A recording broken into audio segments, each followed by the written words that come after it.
excuse me lang sa prosecution and sa defense.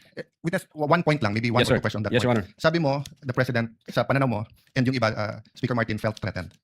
Base doon sa investigation naman, sir. Base sa investigation at base sa video.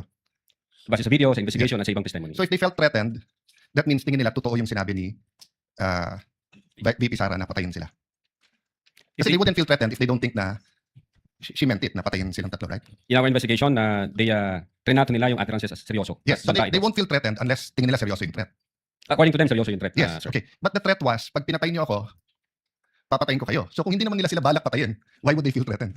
Unless you're saying now, you think, balak na nilang papatayin si Vice President. Actually, sir, ito, from the point of view of law enforcement like us, yun nga yung naging alarming na issue doon na sa amin, sir. No, I agree. I'm also, Mr. Vitessa, I'm also alarmed with the language, with saying that I'm alarmed with what's happening in our country, in flood control, etc. But that's not my point. My point is, in your investigation, para maging grave threat, kailangan yung party na trineten feels threatened. Pero ang sinabi ni VP Sara, pag pinatay ako, patayin silang tatlo. So kung wala naman silang tatlo balak na patayin siya, why would they feel threatened? Did that not come into your mind as an investigator? What comes into your mind, Your Honor, is yun nga, yung possibility na God forbids may mangyari sa VP na hindi naman alam ng tatlo, then matitrigger ngayon yung instruction, then papatayin yung tatlo na hindi naman nila alam. At the same time, No, yung mga ibang grupo Then in na that case, di ba logical, because you're the President of the Philippines, you order the PSC to make sure that walang mangyari sa kanya rather than baliktad na tinanggalan siya ng security.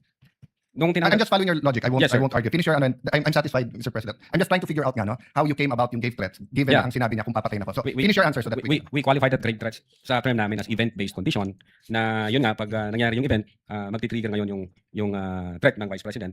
Now, insofar as na-threaten sila, yung sinasabi mo po, sir, na pag namatay si Vice President, tsaka papatayin ngayon ng tao na inutusan niya yung tatlo. Ang isa sa alarming, na very alarming part na nakita namin, yung mga sasakay ho na grupo po eh. Kasi, God forbid, pwedeng mawalang Vice Presidente, but not necessarily sila yung dahilan. Pwedeng namatay siya for one reason or the other.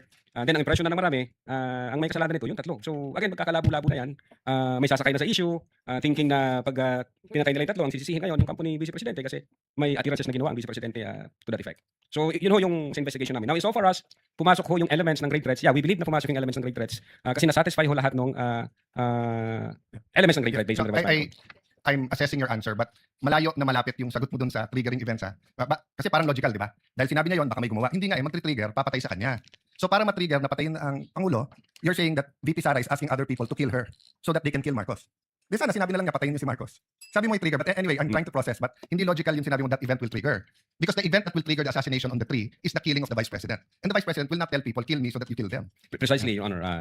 Ang death kasi, for instance, mamatay yung Vice Presidente, it does not necessarily follow na yung tatlo yung nagpapatay base doon sa attirances. Pwede kasing mamatay yung Vice Presidente for one reason or the other. And again, since wala makakalam kung sino ang pumatay dyan, ang impression ng mga tao ngayon, matitrigger ngayon yung instruction. Pag na-trigger yung instruction, pwede ngayon sumakay yung iba-ibang grupo, thinking na kahit mabulilyaso ang sisisihin dito, ang Vice Presidente, kasi nga, may attirances na ginawa ang Vice Presidente in public. From the point of view of law enforcement, ang gulo nun, Your Honor, matter of national security yun. It's a matter of national security.